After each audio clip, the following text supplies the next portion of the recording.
ನಮಸ್ಕಾರ. ಉತ್ತರ ಕರ್ನಾಟಕ ನ್ಯೂಸ್ನ ಡಿಜಿಟಲ್ಗೆ ಸ್ವಾಗತ. ನಾನು ಹನುಮಾನ್ ದೇಶ್ಮುಖ್.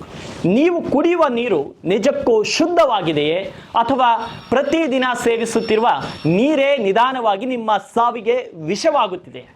ಹೌದು, ಇದು ಕೇಳಲು ಕಹಿಯಾದ ಸತ್ಯ. ಆದರೆ ರಾಜ್ಯ ಮಾಲಿನ್ಯ ನಿಯಂತ್ರಣ ಮಂಡಳಿ ಹೊರಡಿಸಿರುವ ಹೊಸ ವರದಿ ಇಡೀ ರಾಜ್ಯವನ್ನೇ ಬೆಚ್ಚಿ ಬೀಳಿಸಿದೆ. ನಮ್ಮ ಜೀವನಾಡಿಗಳೆಂದು ನಾವೆಲ್ಲ ಯಾವ ನದಿಗಳನ್ನು ನಂಬಿದೆಯೋ ಆ ನದಿಗಳು, ಉಪನದಿಗಳು ಮತ್ತು ಕೆರೆಗಳು ಎಲ್ಲವೂ ಈಗ ಕಲ್ಮಶದ ಬಲಿಯಲ್ಲಿ ಸಿಲುಕಿ ಸಂಪೂರ್ಣವಾಗಿ ಕಲುಷಿತಗೊಂಡಿವೆ. ರಾಜ್ಯದ ಯಾವೆಲ್ಲ ನದಿಗಳು ವಿಷಪೂರಿತವಾಗಿವೆ, ಈ ನೀರನ್ನ ಕುಡಿದರೆ ಬರುವ ಮಾರಣಾಂತಿಕ ಕಾಯಿಲೆಗಳೇನು ಮತ್ತು ಈ ದುಸ್ಥಿತಿಗೆ ಅಸಲಿ ಕಾರಣವೇನು ಎಂಬುದನ್ನು ಇಂದಿನ ಈ ವರದಿಯಲ್ಲಿ ಸಂಪೂರ್ಣವಾಗಿ ತಿಳಿದುಕೊಳ್ಳೋಣ.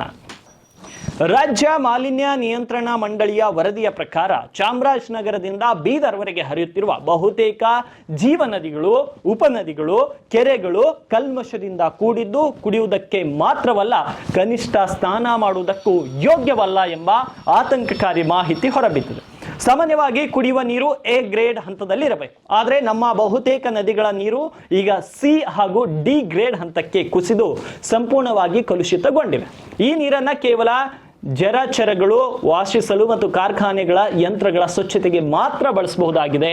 ಆದರೆ ವಿಧಿ ಇಲ್ಲದೆ ನದಿ ಅಂಚಿನ ಪಟ್ಟಣ ಹಾಗೂ ಗ್ರಾಮೀಣ ಪ್ರದೇಶಗಳ ಜನರು ಇದೇ ಕಬ್ಜಾ ನೀರನ್ನ ಕುಡಿಯಲು ಬಳಸುವಂತ ಆಗಿದೆ. ಹೀಗೆ ವರ್ಷದಿಂದ ವರ್ಷಕ್ಕೆ ನದಿಗಳು ಮಲಿನವಾಗುತ್ತಿರುವುದು ಭವಿಷ್ಯದಲ್ಲಿ ದೊಡ್ಡ ಅನಾಹುತಕ್ಕೆ ಮುನ್ಸೂಚನೆ ನೀಡಿದೆ. ಹಾಗಾದ್ರೆ ಯಾವೆಲ್ಲ ನದಿಗಳು ಕಲುಷಿತಗೊಂಡಿವೆ? ಪಟ್ಟಿ ತುಂಬಾ ದೊಡ್ಡದಿದೆ, ಕೇಳಿ. ಕಾವೇರಿ ನದಿ, ನಮ್ಮ ನಾಡಿನ ಜೀವನಾಡಿ ಎಂದು ಭಕ್ತಿ ಪೂರ್ವಕವಾಗಿ ಪೂಜಿಸುವ ಕಾವೇರಿ ನದಿ ಕೊಡಗು, ಮಂಡ್ಯ, ಮೈಸೂರು ಜಿಲ್ಲೆಗಳ ರೈತರಿಗೆ ಮತ್ತು ಬೆಂಗಳೂರು ಜನತೆಗೆ ಜೀವ ಜಲವಾಗಿದೆ. ಆದರೆ ವರ್ಷದಿಂದ ವರ್ಷಕ್ಕೆ ಕಾವೇರಿ ನದಿ ಅತ್ಯಂತ ಹೆಚ್ಚು ಕಲುಷಿತಗೊಳ್ಳುತ್ತಿರುವುದು ಆತಂಕ ಮೂಡಿಸಿದೆ. ಇನ್ನು ಕಂಬಿನಿ ನದಿಯು ಮಲಿನವಾಗಿದೆ. ಇದರೊಂದಿಗೆ ಹೇಮಾವತಿ, ಯಗಚಿ, ನೇತ್ರಾವತಿ, ಕುಮಾರಧಾರ, ಶಿಂಷಾ ಹಾಗೂ ಅರ್ಕಾವತಿ ನದಿಗಳು ಅಪಾಯದ ಮಟ್ಟದಲ್ಲಿ ಮಲಿನಗೊಂಡಿವೆ. ಇನ್ನು ಉತ್ತರ ಕರ್ನಾಟಕದ ನದಿಗಳು ನೋಡೋದಾದ್ರೆ ದಾವಣಗೆರೆ, ರಾಯಚೂರು, ಕಲಬುರಗಿ, ಬೆಳಗಾವಿ, ಧಾರವಾಡ, ಕೊಪ್ಪಳ, ಗದಗ, ವಿಜಯಪುರ, ಯಾದಗಿರಿ ಹಾಗೂ ಬೀದರ್ ಸೇರಿದಂತೆ ಉತ್ತರ ಕರ್ನಾಟಕದ ರೈತರ ಜಿಲ್ಲೆಗಳ ಕೋಟ್ಯಾಂತರ ರೈತರಿಗೆ ವರದಾನವಾಗಬೇಕಾಗಿದ್ದ ಕೃಷ್ಣ, ಭೀಮಾ, ತುಂಗಭದ್ರಾ, ಘಟಪ್ರಭಾ, ಮಲ್ಲಪ್ರಭಾ, ಭದ್ರಾ ಹಾಗೂ ಕಾಳಿ ನದಿಗಳು ಕೂಡ ಕಲುಷಿತಗೊಂಡಿವೆ. ಹಾಗಿದ್ರೆ ನದಿಗಳ ಮಾಲಿನ್ಯಕ್ಕೆ ಅಸಲಿ ಕಾರಣವೇನು ಅಂತ ನೋಡೋದಾದ್ರೆ ಈ ನದಿಗಳ ದುಸ್ಥಿತಿಗೆ ಪ್ರಮುಖ ಕಾರಣ ಏನು ಗೊತ್ತಾ? ಮೊದಲನೇದು ಕಾರ್ಖಾನೆಗಳ ವೆಚ್ಚ. ಫ್ಯಾಕ್ಟರಿಗಳು ಮತ್ತು ಕೈಗಾರಿಕೆಗಳ ರಸಾಯನಯುಕ್ತ ನೀರನ್ನ ಯಾವುದೇ ಶುದ್ಧೀಕರಣ ಮಾಡದೆ ನೇರವಾಗಿ ನದಿಗಳಿಗೆ ಬಿಡ್ತಾ ಇರು.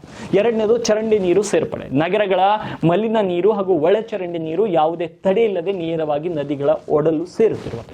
ಮೂರನೇದು ಪ್ಲಾಸ್ಟಿಕ್ ಹಾಗೂ ಕಸ ನಿರ್ವಹಣೆ. ಪ್ರವಾಸಿ ತಾಣಗಳು, ನದಿ ತೀರಗಳಲ್ಲಿ ಜನರು ಬೇಕಾಬಿಟ್ಟಿ ಪ್ಲಾಸ್ಟಿಕ್ ಎಸೆಯುವುದು ಹಾಗೂ ಹಬ್ಬಗಳ ನಂತರ ಮೂರ್ತಿಗಳ ವಿಸರ್ಜನೆ ಮತ್ತು ಕಸ ವಿಲೇವಾರಿ ಕೂಡ ಪ್ರಮುಖ ಕಾರಣ. ಇನ್ನು ಕೃಷಿ ಜಮೀನುಗಳಲ್ಲಿ ಬಳಸುವ ಗೊಬ್ಬರ, ಕೀಟನಾಶಕ ಮಳೆ ನೀರಿನೊಂದಿಗೆ ಜಲಮೂಲಗಳನ್ನು ಸೇರಿ ನೀರನ್ನ ವಿಷಪೂರಿತವಾಗಿ ಮಾಡುತ್ತಿವೆ. ಹಾಗಾಗಿ ಈ ಕಲುಷಿತ ನೀರಿನ ಮಾರಣಾಂತಿಕ ಪರಿಣಾಮಗಳು ಕೂಡ ಅಷ್ಟೇ ದೊಡ್ಡದಾಗಿದೆ. ಈ ಕಲುಷಿತ ನೀರನ್ನ ಬಳಸುವುದರಿಂದ ಸಮಾಜದ ಮೇಲಾಗುವ ಪರಿಣಾಮಗಳು ಭಯಾನಕವಾಗಿವೆ. ಶುದ್ಧ ಕುಡಿಯುವ ನೀರಿನ ಲಭ್ಯತೆ ದಿನದಿಂದ ದಿನಕ್ಕೆ ಕಡಿಮೆ ಆಗುತ್ತಿದೆ. ಈ ನೀರನ್ನು ಕುಡಿಯುವುದರಿಂದ ಕಾಲರಾ, ಟೈಫಾಯ್ಡ್ ಮತ್ತು ಚರ್ಮ ರೋಗಗಳು ಜನರಲ್ಲಿ ಉದ್ಭವಿಸುತ್ತವೆ. ನೀರಿನಲ್ಲಿ ಆಮ್ಲಜನಕದ ಕೊರತೆ ಉಂಟಾಗಿ ಜಲಚರಗಳ ಪ್ರಾಣಕ್ಕೆ ಕುತ್ತು ಬರುತ್ತಿವೆ. ಅಷ್ಟೇ ಅಲ್ಲದೆ ಇಂತಹ ವಿಷಕಾರಿ ನೀರಿನಿಂದ ಬೆಳೆಗಳ ಇಳುವರಿ ಮತ್ತು ಕೃಷಿ ಉತ್ಪನ್ನಗಳ ಗುಣಮಟ್ಟವು ಕೂಡ ಸಂಪೂರ್ಣವಾಗಿ ಹಾಳಾಗುತ್ತಿದೆ. ನದಿಗಳೇ ನಮ್ಮ ಜೀವನಾಡಿಗಳು. ಆದರೆ ನಾವೇ ನಮ್ಮ ಕೈಯಿಂದ ನಮ್ಮ ಜೀವ ಜಲಕ್ಕೆ ವಿಷವನ್ನ ಉಣಿಸುತ್ತಿದ್ದೇವೆ. ಇನ್ನು ಮುಂದೆಯಾದರೂ ಸರ್ಕಾರ, ಆಡಳಿತ ಯಂತ್ರ ಹಾಗೂ ನಾವೆಲ್ಲರೂ ಎಚ್ಚೆತ್ತುಕೊಳ್ಳದಿದ್ರೆ ಮುಂದಿನ ಪೀಳಿಗೆಗೆ ಕುಡಿಯಲು ಒಂದು ಹನಿ ಶುದ್ಧ ನೀರು ಕೂಡ ಸಿಗುವುದಿಲ್ಲ. ಈ ಪರಿಸರ ಕಾಳಜಿಯ ವಿಡಿಯೋ ನಿಮಗಿಷ್ಟವಾಗಿದ್ರೆ ಲೈಕ್ ಮಾಡಿ, ಮರೆಯದೆ ಎಲ್ರಿಗೂ ಶೇರ್ ಮಾಡಿ ಹಾಗೂ ನಮ್ಮ ಚಾನಲ್ ಅನ್ನು ಸಬ್ಸ್ಕ್ರೈಬ್ ಮಾಡ್ಕೊಳ್ಳಿ. ಧನ್ಯವಾದಗಳು.